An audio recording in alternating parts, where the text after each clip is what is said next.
प्रस्तावना में सबसे पहले देखेंगे शिक्षण सेवकाची भरती, शिक्षक अभियोग्यता व बुद्धिमत्ता चाचणी यामध्ये प्राप्त गुणांच्या आधारे Pavitra portal for visible to all teachers recruitment या संगणकीय प्रणालीद्वारे करण्यासाठी संदर्भ क्रमांक 1 येथील शासन निर्णयान्वये पारदर्शक पद्धति विहित करण्यात आली है। तो देखिए यहाँ पर एक पारदर्शकता लाने की बात हो रही है, मतलब इसमें क्लेरिफिकेशन लाने की बात यहाँ पर हो रही है।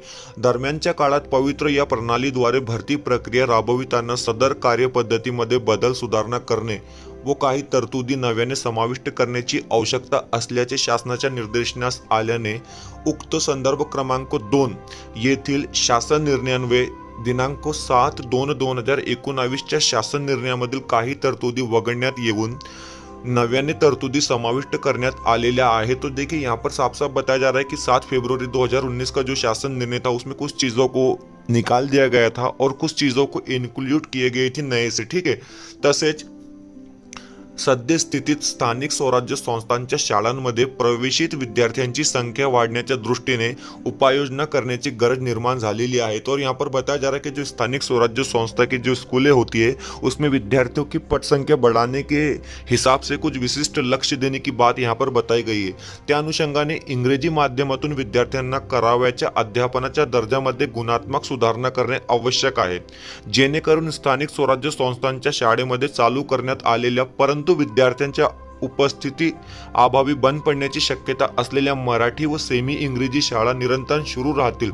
यास्तव केंद्रांतर्गत असणाऱ्या शिक्षकाचे इंग्रजीमधून अध्यापनाबाबतचे तंत्र विकसित करण्याकरिता केंद्र स्तरावर साधारण व्यक्ती म्हणून नियुक्त करण्याची बाब शासनाच्या विचाराधीन आहे।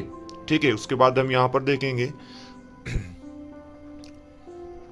या सर्व बाबींचा विचार करता अभियोग्यता धारक व्यक्तीने निवडीकरिता करावयाची शिफारस केंद्रांतर्गत शिक्षकांना इंग्रजी विषयातून अध्यापन करण्याचे तंत्र विकसित करण्याकरिता केंद्र स्तरावर साधन व्यक्ती म्हणून निवड करून त्याचे निवडीचे निकष निश्चित करणे, तसेच 2 विषयाच्या कार्यभाराबाबत अर्हता निश्चित करणे, अर्धवेळ शिक्षकांची पवित्र प्रणालीमार्फत निवड करण्याबाबतची कार्यपद्धती निश्चित करण्याची बाब शासनाच्या विचाराधीन होती। त्या नुसार खालील शासन निर्णय करण्यात येता है। तो देखिए प्रस्तावना में आपको तमाम चीज़ें जो है वो तफसील से बता दी गई कि ये जो शासन निर्णय है इसको निकालने का क्या अर्थ रहा है और तमाम चीज़ों का जिक्र जो है वो ऊपर ऑलरेडी प्रस्तावना में इन्होंने कर दिया है। तो वीडियो में हम थोड़ा जल्दी जल्दी चीज़ें देखते हैं, उसके बाद शासन निर्णय में जो चीज़ें मेंशन की गई हम उसको यहाँ पर देख लेंगे। तो शासन निर्णय बताया जा रहा है की पवित्र पोर्टल मार्फत घेण्यात येणाऱ्या भरती प्रक्रिया व अर्हता तसेच इंग्रजी विषयातून अध्यापनाकरिता केंद्र स्तरावर साधारण व्यक्तीची निवड व निकष या अनुषंगाने पुढील प्रमाणे तरतुदी सुधारित करण्यास वो नव्याने समाविष्ट करण्यास शासनाची मान्यता देण्यात येत आहे। तो देखिए कुछ इस तरीके से जो है शासन ने मान्यता यहाँ पर दी है। अब वो आगे आप देख सकते हैं। ठीक है, यहाँ पर बताया जा रहा है की उक्त वाचा येथील क्रमांक 2 येथील शासन निर्णय 10/11/2022 मधील अनुक्रमांक 5 येथील विविध टप्प्यामध्ये जाहिरात येणार असल्याने उमेदवाराची एकदा निवडाची शिफारस झाल्यानंतर असा उमेदवार पुन्हा नव्याने येणाऱ्या जाहिरातीनुसार त्याने अर्ज केल्यास निवडीस पात्र राहील त्या तरतूद एवजी। तो देखिए यहाँ पर आपको बताया जा रहा है कि जो भी शासन निर्णय था 10/11/2022 का, तो वहाँ पर कुछ इस तरीके से आपने पढ़ना था। ठीक है, मतलब अगर आप नए से अर्ज करते तो फिर नए से भी आप पात्र रहेंगे, मतलब जब जब जाहिरात निकलती है तब तब आप अर्ज करते तो आप उसके लिए पात्र रहेंगे। लेकिन इसकी जगह पर अब आपको जो है इस तरीके से कुछ पढ़ना है, मतलब त्या तरतूद एवजी इस तरीके से यहाँ पर बताया जा रहा है। देखेंगे आप, विविध टप्प्यांमध्ये जाहिरात येणार असल्याने उमेदवाराची एकदा निवड झाल्यानंतर असा उमेदवार पुन्हा नव्याने येणाऱ्या जाहिरातीनुसार त्याने अर्ज केल्यास निवडीसाठी याच गुणवत्तेनुसार पूर्वी शिफारस झालेल्या गटापेक्षा वरच्या गटातील अर्हतेनुसार पदासाठी पात्र राहील।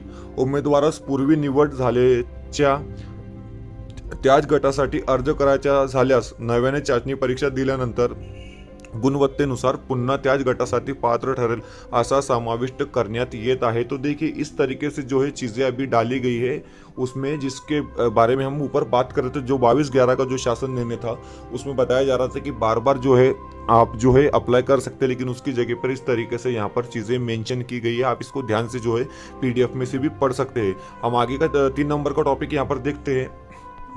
3 नंबर में बताया जा रहा आहे उच्च माध्यमिक इयत्ता 11वी ते 12वी विभागाकडील 2 विषयाचा मान्य कार्यभार विचारात घेऊन पूर्ण वेळ मान्य रिक्त पदावर नियुक्ती करण्यासाठी दोन्ही विषयात पदव्युत्तर पदवीची मूळ अर्हता धारण करणे उम्मीदवार नियुक्तीस पात्र असतील सदर पदे पवित्र पोर्टल मार्फत भरण्यात येतील। तो देखिए अर्धवयस्क अगर शिक्षक होता है, जूनियर कॉलेज की बात हम यहाँ पर कर रहे हैं, कनिष्ठ महाविद्यालय की बात यहाँ पर हम कर रहे हैं। लेकिन अगर आपके किसी 2 सब्जेक्ट में जिस तरीके से हम कहते हैं एमए है, हिस्ट्री और मराठी जिस तरीके से हम बोलते, तो आप जो है पूर्ण वेळ के लिए भी यहाँ पर काउंट किए जाएंगे, इस तरीके से बताया जा रहा है।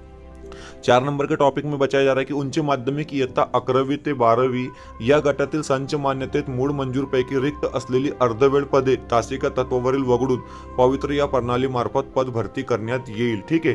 उसके बाद 5 नंबर में बताया जा रहा है जिल्हा परिषदेच्या केंद्र शाळा स्तरावर केंद्रांतर्गत अन्य शाळांमधील शिक्षकांना इंग्रजी भाषेचे तंत्र शिकवण्याकरिता खालील निकषानुसार शिक्षक पदावर निवड झालेले उमेदवार केंद्र शाळांतर्गत शाळांसाठी साधन व्यक्ती म्हणून काम करेल।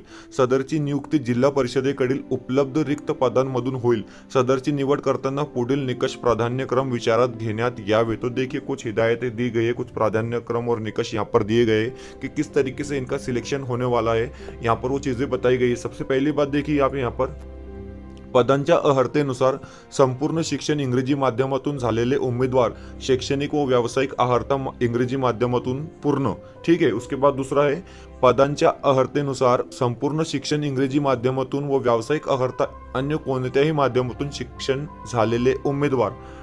3 नंबर में बताया जा रहा है कि इयत्ता 12वी पर्यंतचे शिक्षण इंग्रजी माध्यमातून व व्यावसायिक अर्हता कोणत्याही माध्यमातून शिक्षण झालेले उमेदवार किंवा 4 नंबर इयत्ता 10वी पर्यंतचे शिक्षण इंग्रजी माध्यमातून व व्यावसायिक अर्हता अन्य कोणत्याही माध्यमातून शिक्षण झालेले उमेदवार। आणि 5 नंबर यहाँ पर बताया जा रहा है कि पदांच्या अर्हतेनुसार संपूर्ण शिक्षण कोणत्याही माध्यमातून व व्यावसायिक अर्हता इंग्रजी माध्यमातून शिक्षण झालेले उम्मीदवार। तो देखिए यहाँ पर बताया जा रहा है कि जो इंग्लिश मीडियम के स्टूडेंट्स है, एक तो उनका व्यावसायिक अर्हता इंग्लिश में होनी चाहिए या तो फिर उनका जो एजुकेशन है वो इंग्लिश मीडियम में होना चाहिए। अगर दोनों में से किसी भी जगह आपका एजुकेशन इंग्लिश मीडियम में होता है तो आप इसके लिए जो है एलिजिबल होंगे, इस तरीके से यहाँ पर बताया जा रहा है। नंबर 6 में आप देखेंगे उक्ताप्रमाणे नमूद निकषास अनुसरून निवड झालेल्या उमेदवारांना साधन व्यक्ती म्हणून निवड करण्यासाठी त्यांची राज्य शैक्षणिक संशोधन व प्रशिक्षण परिषदेने एक परीक्षा घ्यावी व यांना आवश्यकतेनुसार प्रशिक्षित करण्यासाठी प्रशिक्षणाचे आयोजन करावे। या संदर्भात आयुक्त शिक्षण यांनी या प्रक्रियेचा आराखडा निश्चित करून या योजनेची अंमलबजावणी करावी। इस तरीके से ये शासन निर्णय है और ये इसकी ऑफिशियल वेबसाइट है। आप इस तरीके से यहाँ से जाकर ये शासन निर्णय को देख सकते हैं और यहाँ पर 13 अक्टूबर को इस तरीके से कुछ चीज़ें, कुछ चेंजेस जो है वो यहाँ पर डाले गए हैं। आप इसको तफसील से